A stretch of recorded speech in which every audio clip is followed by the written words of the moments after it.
Class 10 science में last video में हमने शुरू किया था chapter 10 light reflection and refraction, जिसमें हमने कुछ चीजें डिस्कस कर ली थी पार्ट 1 में।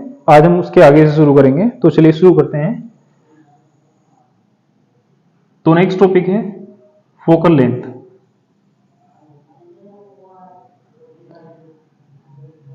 फोकल लेंथ के लिए पहले हमें पता होना चाहिए फोकस क्या होता है। तो लास्ट वीडियो में हमने लास्ट टॉपिक में focus of concave and convex mirror discuss किया था। तो देख लेते हैं क्या होता है focus of concave and convex mirror. अगर हमारे पास कोई कॉनकेव मिरर है, कॉनकेव मिरर क्या होता है? एक ऐसा मिरर जिसकी जो उभरी साइड होती है इस पर पेंट होता है और इसकी दबी हुई साइड पर पॉलिश होता है, जिससे रिफ्लेक्शन होता है। ठीक उसी तरह से अगर हमारे पास कोई कॉन्वेक्स मिरर है, तो कॉन्वेक्स मिरर क्या होता है? कॉन्वेक्स मिरर की जो दबी हुई साइड होती है उस पर पेंट होता है, जबकि इसकी जो उभरी हुई साइड होती है इस पर पॉलिश होता है। तो ये एक कॉनकेव मिरर है, जबकि वो एक कॉन्वेक्स मिरर है। तो कॉनकेव मिरर का जो बीचों बीच का पॉइंट होता है इसे कहते हैं पोल। इसी तरह से कॉन्वेक्स मिरर में भी बीच में होता है पोल। पोल को रिप्रेजेंट करते हैं पी से, तो ये है पोल पी। और ये जो कॉनकेव मिरर या कॉन्वेक्स मिरर होता है, ये एक स्फेयर का एक स्मॉल पीस होता है। अगर हम इसका स्फेयर पूरा कर दें तो इस स्फेयर का जो सेंटर आएगा उसे कहते हैं सेंटर ऑफ कर्वेचर। और अगर हम पोल और सेंटर ऑफ कर्वेचर को एक स्ट्रेट लाइन से मिला दें, पोल और सेंटर ऑफ कर्वेचर को अगर हम एक स्ट्रेट लाइन से मिला दें, तो इस लाइन को कहते हैं प्रिंसिपल एक्सिस और सेंटर ऑफ कर्वेचर को डिनोट करते हैं सी से। तो ये जो लाइन है ये है प्रिंसिपल एक्सिस। इसी तरह से ये है कॉन्वेक्स मिरर। कॉन्वेक्स मिरर का बीच में वाला पॉइंट होता है पोल, और इस पोल और इसके सेंटर ऑफ कर्वेचर से जाने वाली जो स्ट्रेट लाइन होती है, इस लाइन को कहते हैं प्रिंसिपल एक्सिस और सेंटर ऑफ कर्वेचर को डिनोट करते हैं सी से। तो ये इसकी प्रिंसिपल एक्सिस है। तो हमने डिस्कस किया था कि अगर हम किसी कॉनकेव मिरर या कॉन्वेक्स मिरर की प्रिंसिपल एक्सिस के पैरेलल अगर लाइट रेज डालते हैं कुछ इस तरह से, या कॉन्वेक्स मिरर की प्रिंसिपल एक्सिस के पैरेलल हम लाइट रेज डालते हैं, तो कॉनकेव मिरर क्या करता है? लाइट रेज को, concave mirror in light rays को किसी एक पॉइंट पर अपने सामने जो है रिफ्लेक्ट कर देता है, इस तरह से कि सारी लाइट रेज जो ये आ रही हैं रिफ्लेक्शन के बाद इस तरह से आती है। जैसे ये लाइट रेज जो है ये भी इसी पॉइंट से पास होगी। नेक्स्ट इसी तरह से ये जो लाइट रेज है ये भी इसी पॉइंट से पास होगी। तो ये सभी लाइट रेज रिफ्लेक्ट होने के बाद इस एक कॉमन पॉइंट से पास होती हैं। तो ये जो कॉमन पॉइंट होता है इसे कहते हैं फोकस ऑफ कॉनकेव मिरर, और इसको एफ से डिनोट करते हैं। ये जो पॉइंट है ये है कैपिटल एफ। क्लियर? इसी तरह से अगर बात करें कॉन्वेक्स मिरर की, तो कॉन्वेक्स मिरर में क्या होता है? कॉन्वेक्स मिरर प्रिंसिपल एक्सिस के पैरेलल लाइट रेज को इस तरह से रिफ्लेक्ट करता है कि कुछ ऐसा लगता है कि वो पीछे किसी पॉइंट से आ रही है।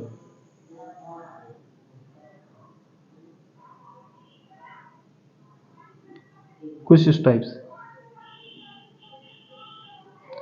मतलब ये जो आने वाली लाइट रेज हैं ये इनको इस तरह से रिफ्लेक्ट करता है। ऐसा लगता है कि पीछे किसी पॉइंट से आ रही है। तो ये पीछे तो पहुंच नहीं पाती क्योंकि ये रिफ्लेक्ट हो जाती हैं इस सरफेस पर पड़ते ही, लेकिन ऐसा लगता है कि ये पीछे किसी कॉमन पॉइंट से आ रही है। यहाँ कोई लाइट सोर्स है और ऐसा लगता है कि ये किसी लाइट सोर्स से रिलीज हो रही है। क्लियर? तो क्या होता है जब किसी कॉन्वेक्स मिरर की प्रिंसिपल एक्सिस के पैरेलल लाइट रेज आती हैं तो उनको इस तरह से रिफ्लेक्ट करता है कि वो ऐसा लगता है कि पीछे किसी लाइट सोर्स से आ रही है। ठीक उसी तरह से जब किसी कॉनकेव मिरर की प्रिंसिपल एक्सिस के पैरेलल लाइट रेज आती हैं तो उनको इस तरह से रिफ्लेक्ट करता है कि वो किसी एक कॉमन पॉइंट से पास होती हैं। तो ये जो कॉमन पॉइंट होते हैं ना, इन पॉइंट को कहते हैं फोकस। ये है फोकस ऑफ कॉनकेव मिरर, जबकि ये है फोकस ऑफ कॉन्वेक्स मिरर। और ये जो कॉनकेव मिरर का फोकस होता है या कॉन्वेक्स मिरर का फोकस होता है, ये हमेशा पोल पी और सेंटर ऑफ कर्वेचर सी के बिल्कुल बीचों बीच प्रेजेंट होता है। मतलब ये जो फोकस एफ है ये पोल पी और सेंटर ऑफ कर्वेचर सी के बिल्कुल बीचों बीच मिडिल में प्रेजेंट होता है। तो नेक्स्ट टॉपिक क्या है? Focal length. तो फोकल लेंथ क्या होती है? फोकल लेंथ होती है पोल पी से फोकस एफ तक की डिस्टेंस। ये जो डिस्टेंस है ये होती है फोकल लेंथ। मतलब ये जो पोल पी है ना, पोल पी से इस फोकस तक की जो डिस्टेंस है ये फोकल लेंथ, और फोकल लेंथ को स्मॉल एफ से डिनोट करते हैं। और क्योंकि फोकस हमेशा पी और सी के बीचों बीच होता है, पोल पी से सी तक की जो डिस्टेंस होती है इसको कहते हैं रेडियस ऑफ कर्वेचर, और इसको आर से डिनोट करते हैं। तो पोल पी से सी तक की जो डिस्टेंस होती है इसे कहते हैं रेडियस ऑफ कर्वेचर, और इसको कैपिटल आर से डिनोट करते हैं। क्योंकि फोकस पॉइंट पी और सी के बीचों बीच है, तो इसका मतलब क्या है, बी से एफ तक की जो डिस्टेंस है वो पी से सी तक की डिस्टेंस की हाफ है, क्योंकि एफ से पी तक की डिस्टेंस और एफ से सी तक की डिस्टेंस मिलकर बनाती है पीसी। मतलब अगर हमें पीसी फाइंड करना हो, पी से सी तक की डिस्टेंस, दोनों डायग्राम में अगर हमें पी से सी तक की डिस्टेंस चाहिए, तो पी से सी तक की जो डिस्टेंस है वो दो डिस्टेंस से मिलकर बनी है, एक पी एफ से और एक एफ सी से। मतलब पी सी इक्वल है P F plus F C. और पी सी जो है क्या है, पी से सी तक की डिस्टेंस क्या है, कैपिटल आर, तो यहाँ पर आ जाएगा capital R. P P F, P से एफ तक की डिस्टेंस जो है एफ से सी तक की डिस्टेंस के बराबर है, तो जहां पर पी एफ है वहां पर तो पी एफ ही रहेगा, क्योंकि पॉइंट एफ जो है पी और सी के बीचों बीच है, तो पी एफ इक्वल क्या हो जाएगा एफ सी। तो जहां पर एफ सी है वहां पर भी हम क्या राइट करेंगे, पी एफ। तो P F plus P F 2pf, और P से F तक की जो डिस्टेंस है वो है फोकल लेंथ, जिसको F से डिनोट करते हैं, तो R इक्वल हो जाएगा 2 इंटू पी एफ के प्लेस पर F, जो उसकी वैल्यू है P से F तक की डिस्टेंस F। और अगर यहाँ से F की वैल्यू फाइंड करेंगे तो F इक्वल क्या आ जाएगा, 2 अपॉन में जाएगा, तो F इक्वल हो जाएगा R/2। क्योंकि फोकस पॉइंट जो होता है ना वो बिल्कुल P और C पॉइंट के बिल्कुल बीचों बीच होता है, तो इसका मतलब क्या है कि फोकस तक की जो डिस्टेंस होगी फोकल लेंथ, वो रेडियस ऑफ कर्वेचर आर का हाफ हो जाएगी, क्योंकि एफ पी और सी के बिल्कुल बीचों बीच प्रेजेंट है। तो क्या होती है फोकल लेंथ, फोकल लेंथ होती है distance between pole P and focus F. मतलब किसी मिरर के पोल से उसके फोकस तक की जो डिस्टेंस होती है उसे कहते हैं फोकल लेंथ, और फोकल लेंथ जो होती है ना हमेशा रेडियस ऑफ कर्वेचर की हाफ होती है। Clear, the distance between pole P and focus F is called focal length of a mirror. Focal length of a mirror, it is denoted by small f.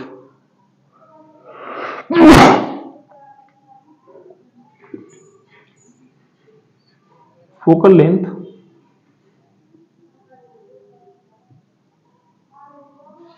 is equal to the half of radius of curvature, capital R. तो क्या होती है focal length, the distance between pole P and focus F is called focal length of a mirror, it is denoted by F, इसे F से denote करते हैं। और ये जो होती है ना हमेशा radius of curvature capital R की हाफ होती है, मींस एफ इक्वल होता है R/2। तो ये है focal length of a mirror. ये हम जो है कॉनकेव मिरर में भी अप्लाई कर सकते हैं और कॉन्वेक्स मिरर में भी अप्लाई कर सकते हैं। अब अगर बात करें फोकल लेंथ के साइन की, तो कॉनकेव मिरर का जो फोकस होता है वो पोल पी से लेफ्ट साइड में होता है। अगर हम नंबर लाइन ड्रॉ करते हैं, नंबर लाइन, तो नंबर लाइन में बीच में क्या होता है, ओरिजिन, और ओरिजिन से पहले के जो नंबर होते हैं वो होते हैं नेगेटिव, और ओरिजिन के बाद के जो नंबर होते हैं वो होते हैं पॉजिटिव। तो क्योंकि कॉनकेव मिरर का जो फोकस है वो लेफ्ट में प्रेजेंट है, तो इसका जो फोकस होता है ना वो ऑलवेज होता है नेगेटिव, ये नेगेटिव होता है। लेकिन अगर बात करें कॉन्वेक्स मिरर के फोकस की, तो कॉन्वेक्स मिरर का फोकस पॉइंट पोल पी के राइट साइड होता है, और राइट की जो डिस्टेंस होती है वो होती है पॉजिटिव, तो इसका जो फोकस होता है ना वो होता है ऑलवेज पॉजिटिव। क्लियर, चलिए इसके आगे शुरू करते हैं।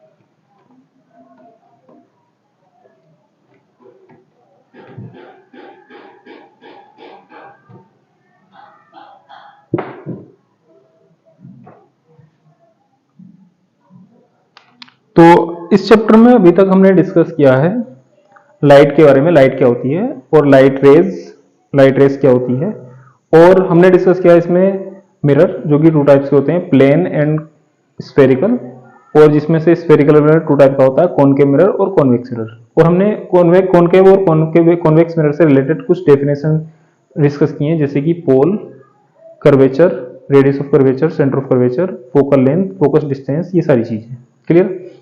तो अब इसके आगे शुरू करते हैं। इस चैप्टर का नेक्स्ट टॉपिक है रिफ्लेक्शन। Reflection of light. तो क्या होता है रिफ्लेक्शन ऑफ लाइट? क्या होता है जब कोई भी लाइट रे किसी सरफेस से स्ट्राइक करती है, किसी नॉन ट्रांसपेरेंट सरफेस से स्ट्राइक करती है, या किसी नॉन ट्रांसपेरेंट मीडियम पर स्ट्राइक करती है, तो वो जो ना उस मीडियम से टकराकर लौट जाती है, इस फिनोमेना को कहते हैं रिफ्लेक्शन। तो रिफ्लेक्शन क्या होता है? व्हेन लाइट रे strike on a non-transparent medium, then it reflect from it.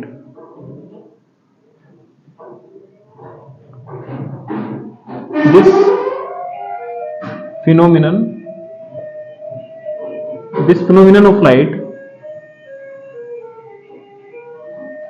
is known as reflection of light.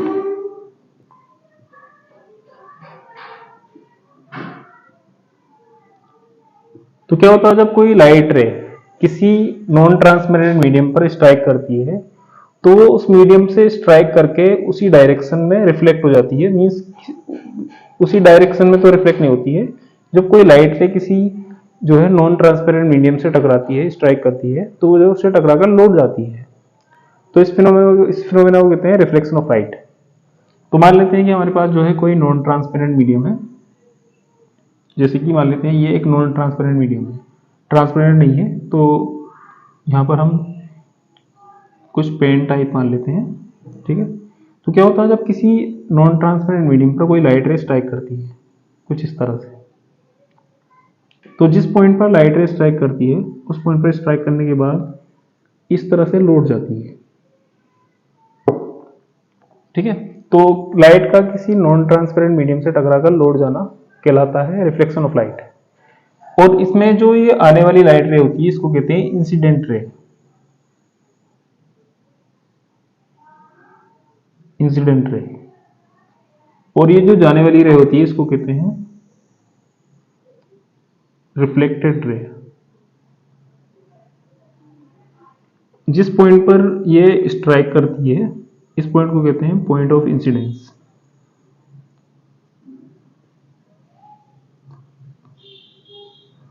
Point of incidence.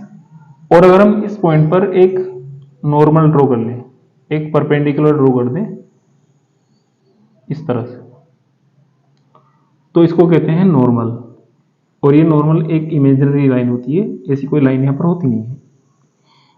ये जो इंसिडेंट रे है ये इस नॉर्मल से जो एंगल बनाती है इसे कहते हैं angle of incidence. Angle of incidence, और इसको आई से रिप्रेजेंट करते हैं। ठीक उसी तरह से जो रिफ्लेक्टेड रे है नॉर्मल से जो एंगल आती है इसको कहते हैं एंगल ऑफ रिफ्लेक्शन, और एंगल ऑफ रिफ्लेक्शन को आर से डिनोट करते हैं। क्लियर। तो ये कंप्लीट फिनोमेना कहलाता है रिफ्लेक्शन ऑफ लाइट। मतलब जब कोई लाइट रे किसी नॉन ट्रांसपेरेंट मीडियम से स्ट्राइक करती है तो वो उससे टकराकर लौट जाती है। इस फिनोमेना को कहते हैं रिफ्लेक्शन ऑफ लाइट। और रिफ्लेक्शन ऑफ लाइट में जो आने वाली रे होती है इसे कहते हैं इंसिडेंट रे। जिस पॉइंट पर ये स्ट्राइक करती है उसे कहते हैं पॉइंट ऑफ इंसिडेंस, और जब ये टकराकर लौट जाती है तो ये जो रे होती है इसे कहते हैं रिफ्लेक्टेड रे। इस पॉइंट ऑफ इंसिडेंस पर ड्रॉ की गई एक perpendicular line, perpendicular imaginary lines कहलाता है नॉर्मल। इंसिडेंट रे नॉर्मल से जो एंगल आती है उसे कहते हैं एंगल ऑफ इंसिडेंस, इसको आई से नोट करते हैं। इसी तरह से रिफ्लेक्टेड रे नॉर्मल से जो एंगल आती है इसे कहते हैं एंगल ऑफ रिफ्लेक्शन, और इसको स्मॉल आर से नोट करते हैं। क्लियर। तो ये है complete phenomena of reflection of light. इसके बाद नेक्स्ट टॉपिक है laws of reflection. Laws of reflection. तो जब रिफ्लेक्शन होता है तो रिफ्लेक्शन जो है ना टू लॉज को फॉलो करता है, उन लॉज को कहते हैं लॉज ऑफ रिफ्लेक्शन, जिसमें से पहला जो लॉ है वो क्या है? तो फर्स्ट लॉ है कि जब रिफ्लेक्शन होता है तो रिफ्लेक्शन में incident ray, reflected ray and normal on incident point are in same plane. ये तीनों एक ही प्लेन में होते हैं। एक ही प्लेन मतलब अगर कोई लाइट रे जो है, मान लेते हैं कि ये एक नॉन ट्रांसपेरेंट मीडियम है और कोई लाइट रे जो इस पर अगर स्ट्राइक करती है तो स्ट्राइक करने के बाद ना ये इसी प्लेन के अंदर अंदर रिफ्लेक्ट हो जाएगी। ऐसा नहीं होगा कि ये इस तरह से आ रही है तो ये आगे वाले प्लेन में चली जाएगी या पीछे वाले प्लेन में चली जाएगी। जिस प्लेन में आ रही है उसी प्लेन में रिफ्लेक्ट होगी, और जो नॉर्मल ड्रॉ करेंगे वो भी इस प्लेन में ही रहेगा। तो यही है फर्स्ट लॉ। मतलब जब रिफ्लेक्शन होता है तो रिफ्लेक्शन ऑफ लाइट में जो इंसिडेंट रे होती है, रिफ्लेक्टेड रे होती है एंड नॉर्मल, ये तीनों एक ही प्लेन में रहते हैं।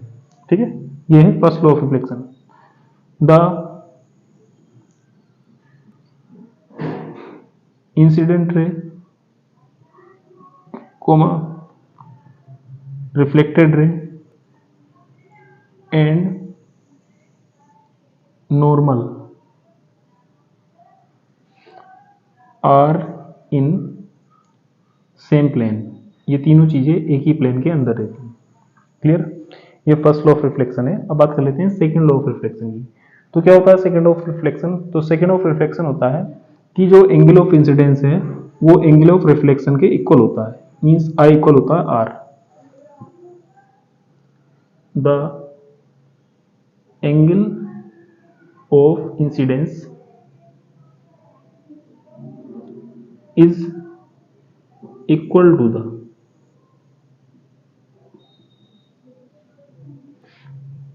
angle of reflection। मतलब I जो है R के इक्वल होता है, एंगल I इक्वल होता है एंगल R के। इसे कहते हैं second law of reflection. Clear हो गया? ठीक। तो ये कंप्लीट फिनोमेना ऑफ रिफ्लेक्शन है। जब रिफ्लेक्शन होता है तो रिफ्लेक्शन इन दोनों लॉज को फॉलो करता है। तीनों rays means incident ray, reflected ray और नॉर्मल ऑन इंसिडेंट पॉइंट, ये तीनों एक ही प्लेन में रहते हैं और एंगल ऑफ इंसिडेंस इक्वल होता है angle of reflection.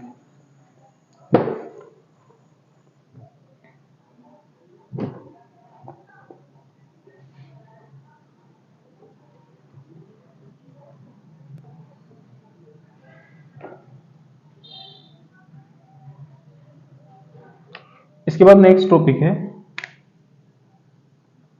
Laws of reflection by spherical mirror.